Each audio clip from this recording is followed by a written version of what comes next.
Welcome to part two of our study through the book of Daniel. And today we are in Daniel chapter 2, where it begins in verse 1 by saying, "In the second year of his reign, Nebuchadnezzar had dreams. His mind was troubled and he could not sleep." So we saw in chapter 1 that Babylon has now conquered. They've taken the people of Israel into captivity. Among them are Daniel and who we know as Shadrach, Meshach, and Abednego. The Babylonians tried to change them, change their identity, change their lifestyle, adapt them to Babylonian culture. Daniel, Shadrach, Meshach, and Abednego decide to stay faithful to the laws of God and the dietary laws of God rather than the buffet that the king was setting out before these young men in training to serve as his officials. So now we come to the second year of Nebuchadnezzar's reign, and he is beginning to have dreams. And it says that they are troubling him. The word there in the Hebrew literally means to be beaten. He just feels beaten down because of these dreams that he's having. And so clearly in the plural, that this is happening more than just once, to the point where he decides to do something about it. And so in verse 2, it says, "So the king summoned the magicians, enchanters, sorcerers, and astrologers to tell him what he had dreamed. When they came in and stood before the king, he said to them, 'I have had a dream that troubles me, and I want to know what it means.' Then the astrologers answered the king, 'May the king live forever. Tell your servants the dream, and we will interpret it.'" So Nebuchadnezzar brings together all of these different people, from magicians, enchanters, sorcerers, astrologers, all of these people who either have alleged supernatural abilities or talents in interpreting dreams or reading the stars to indicate what kind of things are coming or going to happen. So, any kind of people who might have some inside track to the mystery behind his dream, he gathers them together, and so they ask a question. I think that is a fair question. If the king brings you in and says, "Interpret my dream for me," my first question is, "Well, tell me your dream. And tell me your dream, and I can interpret it for you." But verse 5, the king said to the astrologers, "This is what I firmly decided. If you do not tell me what my dream was and interpret it, I will have you cut into pieces and your houses turned into piles of rubble. But if I tell you the dream and explain it, you will receive from me gifts and rewards and great honor. So tell me the dream and interpret it for me." Once more they replied, "Let the king tell his servants the dream, and we will interpret it." So interesting back and forth here, because really what the king is doing is he's testing them, because these are people who claim to have these special abilities or talents or can summon spiritual forces to reveal truths. And so they say, "Well, tell us your dream and we'll interpret it for you." And Nebuchadnezzar is turning it around and saying, "If you can do what you claim you can do, you won't need me to tell you my dream. You can just tell me. You'll know what I dreamt and can tell me what it means. I shouldn't have to tell you what I dreamt about." So, being pretty clever in putting them to the test. So, verse 8, after asking a second time that for the king to tell them what he dreamed, the king answered, "I'm certain that you are trying to gain time, because you realize that this is what I firmly decided. If you do not tell me the dream, there is only one penalty for you. You have conspired to tell me misleading and wicked things, hoping the situation will change. So then tell me the dream, and I will know that you can interpret it for me." So he calls him out and says, "Look, you're just stalling. You want me to tell you what I dreamt so that you can make something up. You can just tell me whatever, if I tell you my dream and say interpret it, you can make up whatever you want." And I'll be like, "Oh, okay, that makes sense." But if I say to you, "No, you tell me what my dream was about and then interpret it," now that's a different, you can't just make something up. You have to know what I actually dreamt about. And so obviously they're not able to tell Nebuchadnezzar what his dreams were about. And he's made it clear that if you can't do this, you will brutally be put to death. And so the stakes are very high and they don't want to mess it up. I don't blame them. So, verse 10, the astrologers answer the king, there is no one on earth who can do what the king asks. No king, however great and mighty, has ever asked such a thing of any magician or enchanter or astrologer. What the king asked is too difficult. No one can reveal it to the king except the gods, and they do not live among humans.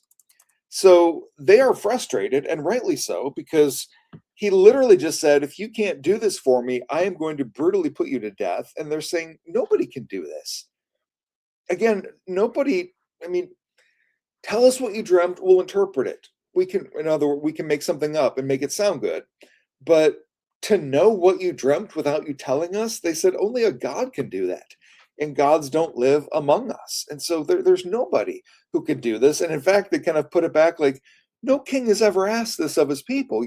In other words, you're being unreasonable.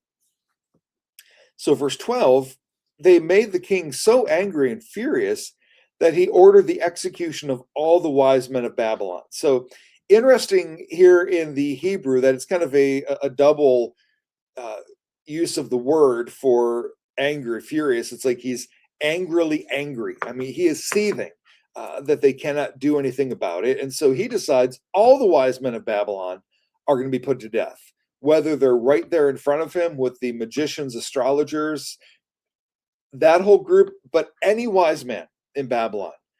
He is this angry. So, verse 13, the decree was issued to put the wise men to death, and men were sent to look for Daniel and his friends to put them to death. So, again, after what happened in chapter 1, Daniel, Shadrach, Meshach, and Abednego are among Nebuchadnezzar's wise men. And so, even though they had nothing to do with this conversation, they are brought under this punishment of those who are now sentenced to death. So, verse 14, when Arioch, the commander of the king's guard, had gone out to put to death the wise men of Babylon, Daniel spoke to him with wisdom and tact. Love that little, he just knew the right thing to say. I mean, he could have freaked out, could have panicked, could have begged for his life. He could have said, that's not fair. We weren't there. But verse 15, he asked the king's officer, why did the king issue such a harsh decree? Arioch then explained the matter to Daniel. At this, Daniel went in to the king and asked for time so that he might interpret the dream for him. Now, notice what has not happened yet. Daniel has no basis by which to interpret Nebuchadnezzar's dream. We have no indication that he has any kind of gift in this area. He has no experience in this. He doesn't even have a promise from God of God saying to him, I will give you the interpretation. He's simply in faith, knowing who God is and what God is capable to do. He goes in there saying, hey, let me stand before Nebuchadnezzar. I know that my God will come through. That is faith, incredible faith. So verse 17, then Daniel returned to his house and explained the matter to his friends, Hananiah, Mishael, and Azariah. Again, as we saw from chapter 1, this is Shadrach, Meshach, and Abednego. Verse 18, he urged them to plead for mercy from the God of heaven concerning this mystery, so that he and his friends might not be executed with the rest of the wise men of Babylon. So Daniel promises Arioch that I can solve this for the king. Just give me time with him and I'll take care of this. So making that promise, he now needs to go back to Shadrach, Meshach, and Abednego and say, okay, guys, we got to pray because I just doubled down. I put our lives on the line. I mean, they were on the line anyway, but I promised that I could interpret this dream. I don't know what the dream is. I don't know the interpretation. We need to cry out to God. We need to pray and trust that God is going to come through and give us an answer. And so verse 19, during the night, the mystery was revealed to Daniel in a vision. Then Daniel praised the God of heaven and said, praise be to the name of God forever and ever. Wisdom and power are his. He changes times and seasons. He deposes the kings and raises up others. He gives wisdom to the wise and knowledge to the discerning. He reveals deep and hidden things. He knows what lies in darkness, and light dwells with him. I thank and praise you, God of my ancestors. You have given me wisdom and power. You have made known to me what we asked of you. You have made known to us the dream of the king.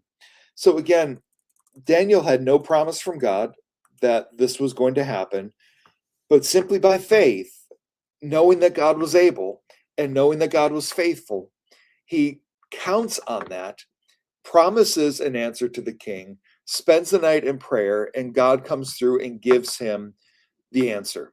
So, and there's even things in his prayer that we're going to see in a second that are reflective of the interpretation of the dream. And it's an amazing display of what God is able to do if we step out in faith. Now, we don't want to abuse this, step out in faith or name it and claim it kind of stuff, but it's amazing that if we really trust God and listen, he just might come through. I remember a time, and if you went through our Holy Spirit study in the summer of 2025, I talked about this, where I was at a prayer training event, and at one portion, they had all of us stand up toward the front of the room and pair off with somebody that we didn't know. And so everybody quickly paired up. There was just me and one other young guy, a college age guy, on the other side of the room. So we paired up, and the instruction was pray for each other, but don't ask each other how you can pray for them. Simply take a moment, be still, listen to God, and pray accordingly. So I had never done something like that. And so that was a little unsettling. And as I began to pray for this young man, in a moment of silence, I had this image in my mind of the sun beginning to shine through clouds that were starting to disperse. And it felt like one of these cheesy things, like this seems like such vague nothingness. Like, I can't possibly pray this. And I kind of went into this negotiation with God, like, give me something. I can't just pray about the sun shining through clouds. That just seems so weird and vague. But it's like God just stood firm and said, no, this is all you're getting. And so I prayed and just said, I don't know if this makes sense, but I just have this image of God parting clouds in your life, and the light of his presence is just shining through, beginning to shine through in new ways. And immediately, as I start praying that, he falls to the ground weeping. So stepping out in faith, trusting God to do what God is able to do what God only God can do. And even the magicians earlier in the chapter say, this is something only a God can do. And lo and behold, the God of Israel does in fact respond. So, verse 24, then Daniel went to Arioch, whom the king had appointed to execute the wise men of Babylon, and said to him, do not execute the wise men of Babylon. Take me to the king, and I will interpret his dream for him. Arioch took Daniel to the king at once and said, I have found a man among the exiles from Judah who can tell the king what his dream means.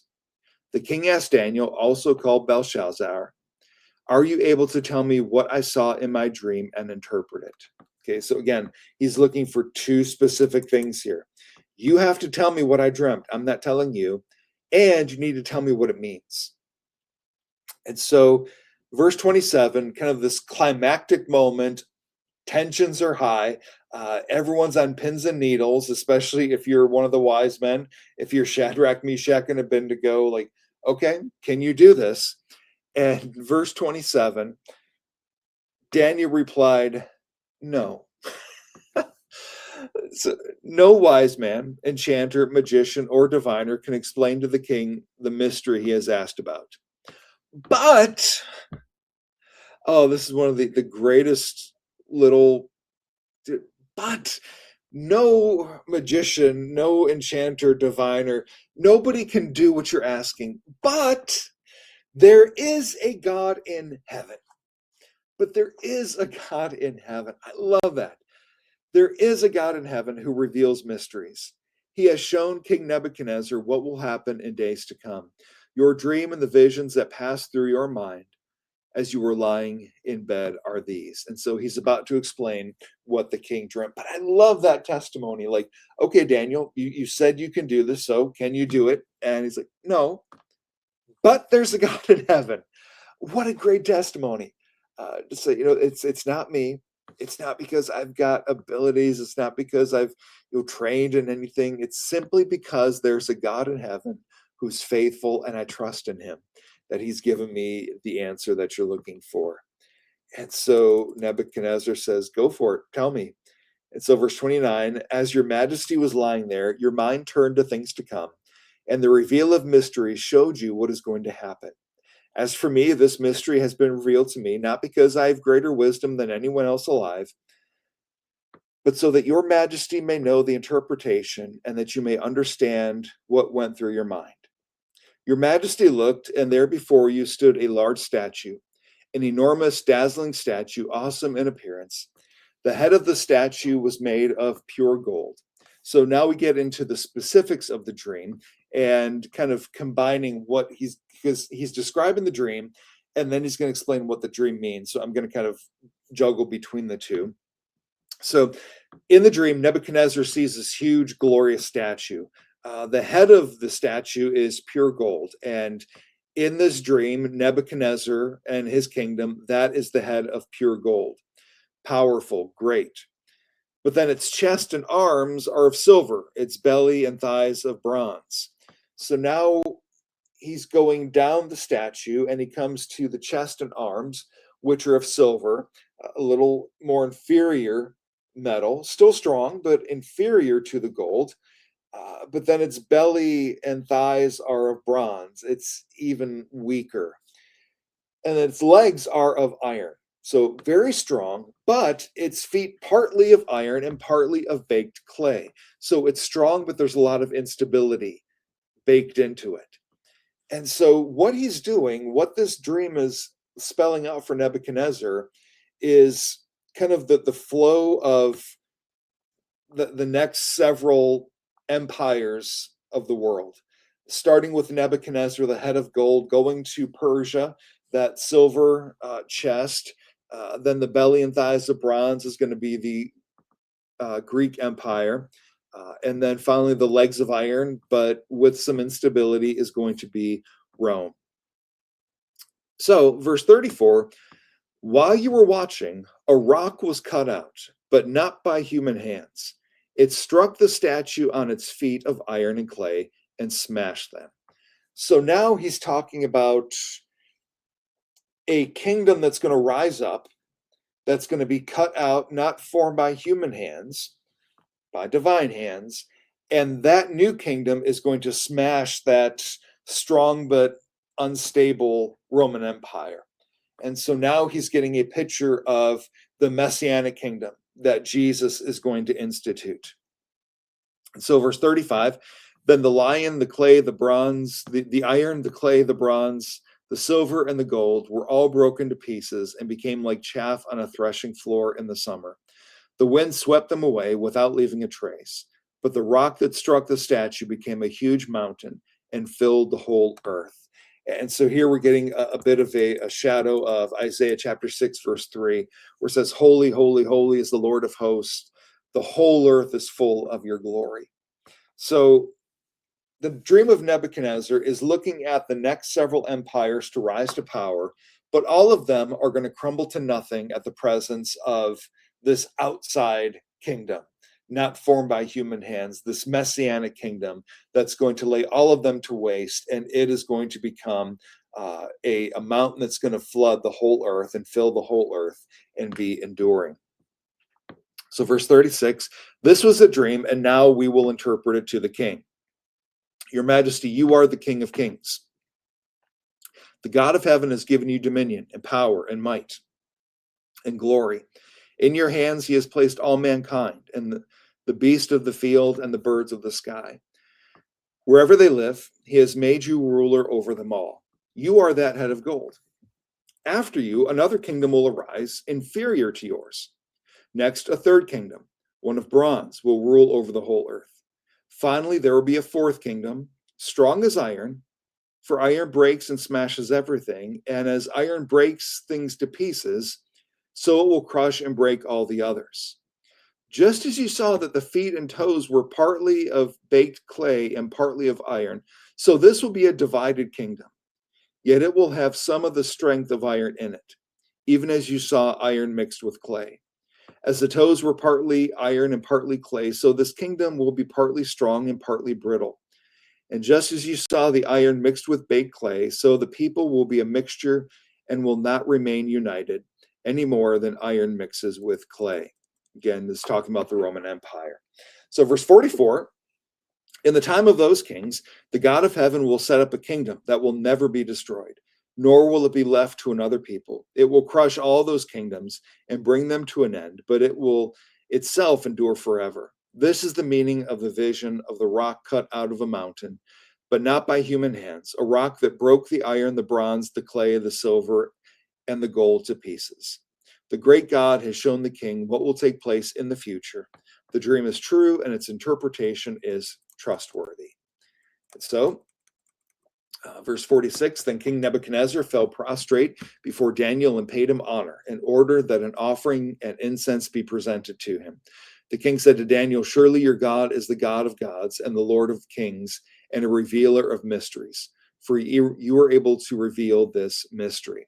So we see an interesting thing begin to happen in Nebuchadnezzar, who has this huge ego as king of Babylon, but now that's starting to crumble. He's starting to recognize maybe his own place in history, because again, these dreams are deeply unsettling to him, because the dream is ultimately talking about his own downfall and how his legacy will not be what he thinks it is. He is not going to have this legacy that's going to endure.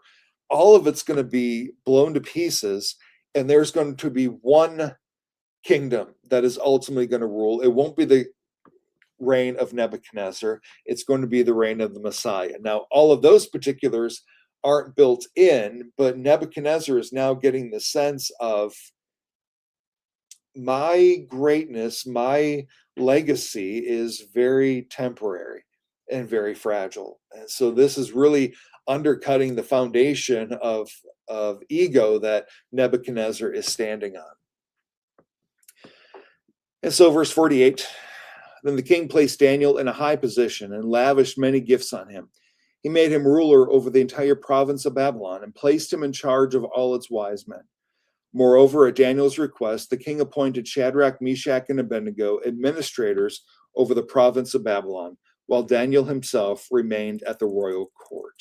So, what we've seen so far in these two chapters is these four men, Daniel, Shadrach, Meshach, and Abednego, who are brought into Babylon, and everything around them is trying to shape them, conform them to Babylonian culture and Babylonian ways.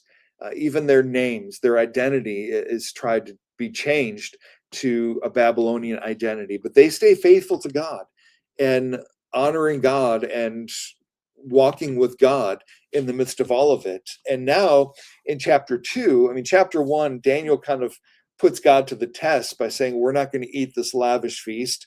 We're going to thrive off of vegetables.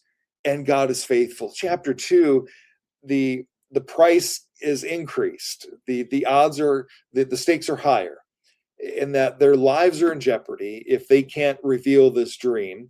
And Daniel steps out in faith and says, yeah, I can do it, with no promise, no guarantee from God that this would in fact happen.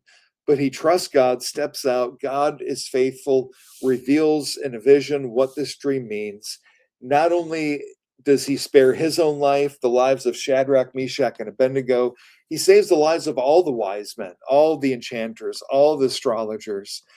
So he saves all of their lives and is promoted to a higher position in the court of Babylon, all because he stayed faithful in living for God and trusting God. So again, we're going to keep adding layers to this as we move through this book, but just even as you see the image there, it's unshakable in the midst of uncertainty, in the midst of trials? How do we live lives that are unshakable for God? And it begins with staying faithful to God and trusting Him when, even when everything tells you you shouldn't, to trust Him and to be faithful to Him and see how God might show up.